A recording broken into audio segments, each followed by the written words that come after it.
Oh, you can do a lot better than that. Come on. You're stuck with me for the night, kids. Oh my God, look at this room. Long Island, how are you? I said, Long Island, how are you? I am not playing up here. I went to St. Mary's on Northern Boulevard. I am a Long Island boy, ladies and gentlemen. I am coming home tonight. I am so excited and so gay, I'm combusting into a ball of glitter. You know, it's unbelievable. You know that's what happens, right? Gay men get excited. Poof, ball of glitter. The counter effect, your fart sparkles. But tonight is going to be amazing. Thank you for getting that. Thank you for laughing, sir. I saw you. I appreciate that. Oh my God. So, as I said, I am originally from New York, but I now live in Los Angeles. I moved, thank you. Yes, In-N-Out Burger. It's all we have. I moved to Los Angeles to do this crazy TV show called The Smoking Gun Presents. Exactly. Nobody has seen this thing. All right. Here's my cast on the show. It's me, Danny Bonaducci, Leif Garrett, Todd Bridges, still alive, and Tanya Harding. I've made it to the middle. I'm the only one in that group with a career going that way, not wearing a government-issued ankle bracelet. So the other day we're filming, and they're like, Scott, you got to hurry up. Tanya Harding's on her way. I was like, what? She's here. They're like, because we film by ourselves. It's in front of a green screen. It's boring. They're like, yeah, you know, Tanya's on her way. So I go super slow so that I can see Tanya. The doors of the studio fly open. She's backlit with the California sun like she's Norma Desmond returning to Paramount Studios. The doors open, she's backlit, and all I see are the claw bangs from 1986 coming at me. Long Island, you know the claw bangs. I'm so terrified. I'm like, oh my God, it's so nice to meet you. Covering my kneecaps, covering my kneecaps. I'm so terrified of her. But I was so happy to be home in New York today. Today, the amazing thing was the shuttle. Did you all see that? I was so confused. I turned on the news. They said a 747 was flying in with a wide load. And I was like, Jessica Simpson's too pregnant to fly. Oh, come on. Have you seen her? She looks like she is giving birth to an entire Somalian soccer team. They'll get it. If they're slow, they'll get it. It's good. All right, now where are my reality TV fans? Oh, good. Okay, I'm not alone. Okay. How many of you watched The Real Housewives, all those series? It's amazing. All right, so last week, here's the scope of my career, ladies and gentlemen. Last week, I was hosting the white carpet at the White Party with Lisa Vanderpump. For those who don't know, the White Party is this big circuit party that like 8,000 cracked out gay men show up to. They are on so much drugs, they look at me, they think I'm Kathy Lee Gifford. They don't know who the hell I am. So I'm there on the white carpet with Lisa Vanderpump. She's done up to the nines. I mean, she has like 3 children behind her pulling her face back as she walks. I'm like, all right, I can deal with her. And she was lovely, except she brought Jiggy with her. Jiggy is this little, like, hairless dog that she travels with, right? And I was like, oh, he's cute. And it's like 12:30 at night, and the poor dog is falling asleep. I said, oh, and we're on camera. I was like, well, Jiggy seems to be enjoying the night. And she says, oh, I'll get him to wake up. And she pulls on his wee-wee. I was like, what are you doing? I don't even like to be woken up like that. The poor dog was like, oh, it was so scary. But I have one friend, a real friend, who's one of the housewives. How many of you watched The Real Housewives of Orange County, the original? Okay, so you all know Gretchen Rossi, right? The really skinny blonde one, dates Slade, who has slept with everybody on the show. So they have become good friends of mine, and I love them to death. So I met them at an event in Palm Springs, and it was very funny because they said, Gretchen and Slade are staying on your floor across from you, so you'll see them when they come in and you can meet up with them. I was like, all right, whatever. So Gretchen and Slade show up with 14 bags, 2 yappy dogs, and a self-tanning machine. I was, what? All night long, all I heard was,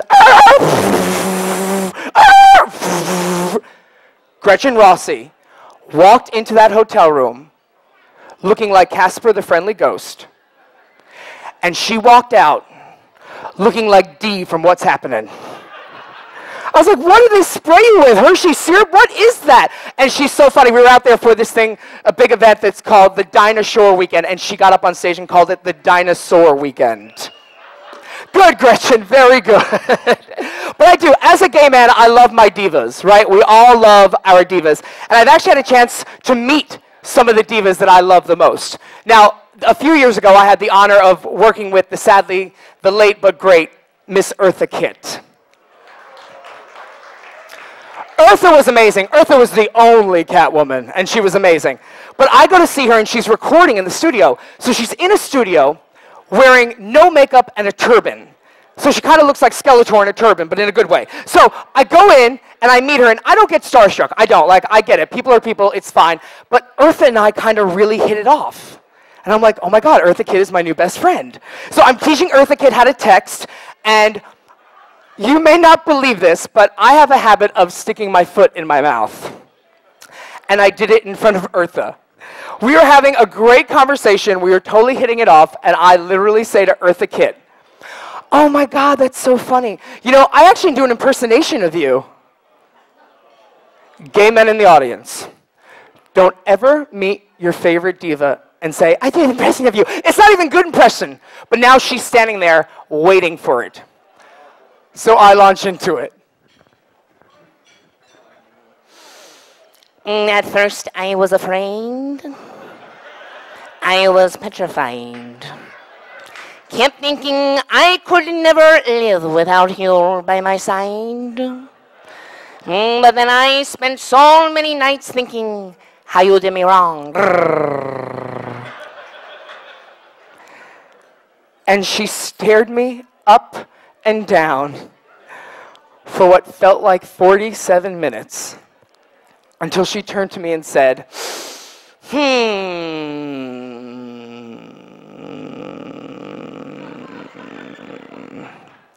Who else do you do? Not to be matched by the time that I met. Can I come down here? I want to be amongst the people. I hate being up there. All right, not to match the time that I was at an Oscar party, right? I don't know how I got in. It was like the hottest Oscar party of the year. I jumped over the bushes, I think. I got in, and I met Angela Bassett. Okay, I'm obsessed with Angela Bassett. Nobody plays a battered black woman like Angela Bassett. She will be doing the Rihanna life story next season on VH1. So I'm there, and I'm like, oh, my God, I love her. And I'm looking around this party, and it's everybody in Hollywood that you've always wanted to meet. Oh, like Tom and Katie, Brad and Angelina. Angelina Jolie had on this beautiful gown. Underneath it were like 40 Vietnamese children hiding. And then I see Angela Bassett, and I do the other thing you should never do when you meet your favorite celebrity. Because I love Angela Bassett for her performance as Tina Turner in What's Love Got to Do with It? And so I launched into a scene from What's Love Got to Do with It? Whoa. You done forgot the words? You done forgot the words? Greatest night of my life, you done forgot the words? Yeah, you sorry. You sorry, ma'am. You ain't forgot the words? The party goes silent. I hear Madonna say, ooh, that homo is crazy. Angela Bassett turns around really slowly, fear in her eyes, looks at me and says, I know the words, Ike. I wrote them. I'm now doing a scene with Angela Bassett from What's Love Got to Do with It, and I'm not playing Tina Turner. I was like, oh my God. I was so excited. I was like, oh my God, Miss Bassett, I love you so much. You are so beautiful. And I mean, you are so sexy. And I'm not hitting on you because I'm gay. And she said, I know, baby. I love it. All right, so I am thrilled that you guys are here tonight. And it is my job to welcome you to the 2012 Long Island Glbt Equality Award Gala.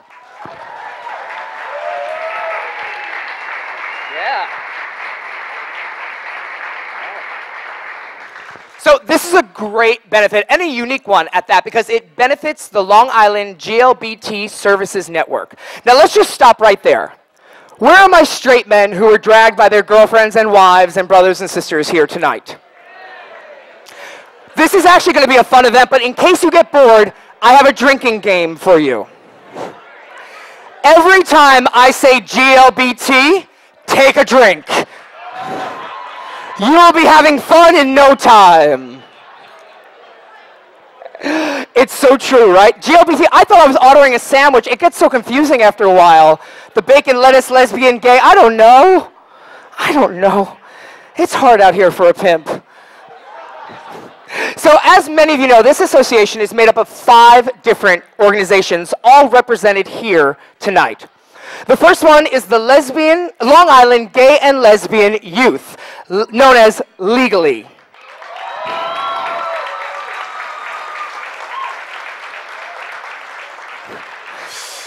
Youth, known as Legally, was the founding organization of the network and will be celebrating, I can't believe this, its 20th anniversary in 2013. That's amazing. For those of you who may not know, Legally provides services to GLBT youth ages 13 through 22, my dating range, and reaches more, I'm kidding. I go for the ones who have one foot in the grave.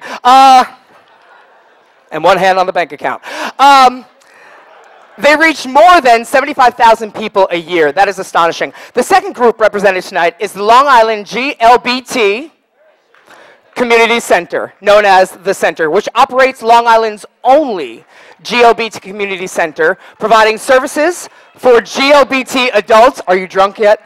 GLBT adults ages 22 through 49, including mental health services, thank you, HIV and STD prevention, counseling and support groups, outreach programs, and so much more. The third organization is Service and Advocacy for GLBT Elders. For you youngins in the room, I know we have some youth in the room, I always like to remind you, if it wasn't for them, we would not be here right now.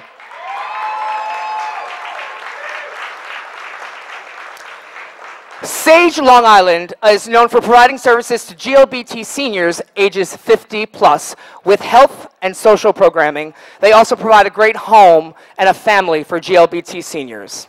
The fourth one on the list is the East End Gay Organization, known as EGO. But I am a former fat kid, so all during rehearsal I was calling it Eggo, like the waffle, and nobody corrected me, but it's EGO.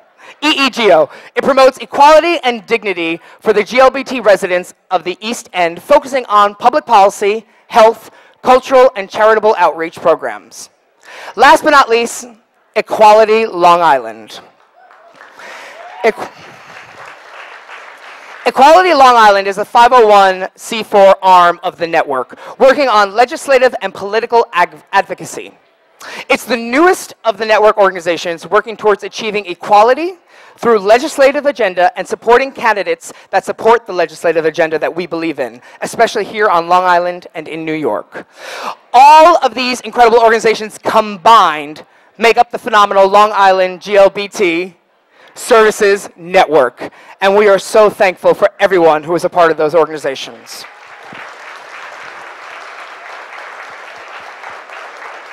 So great.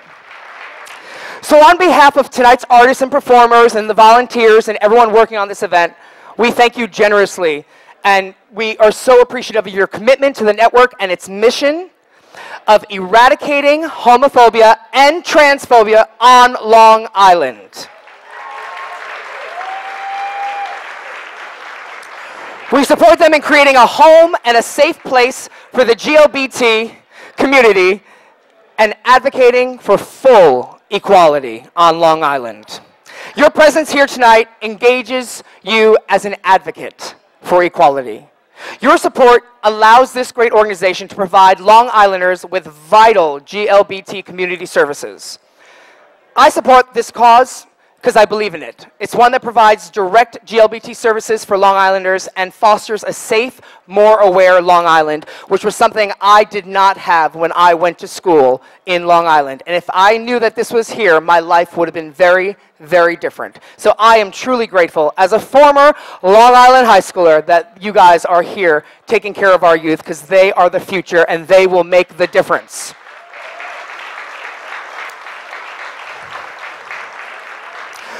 So let's take a moment now and look at this short video and see how the network and its organizations actually saves lives.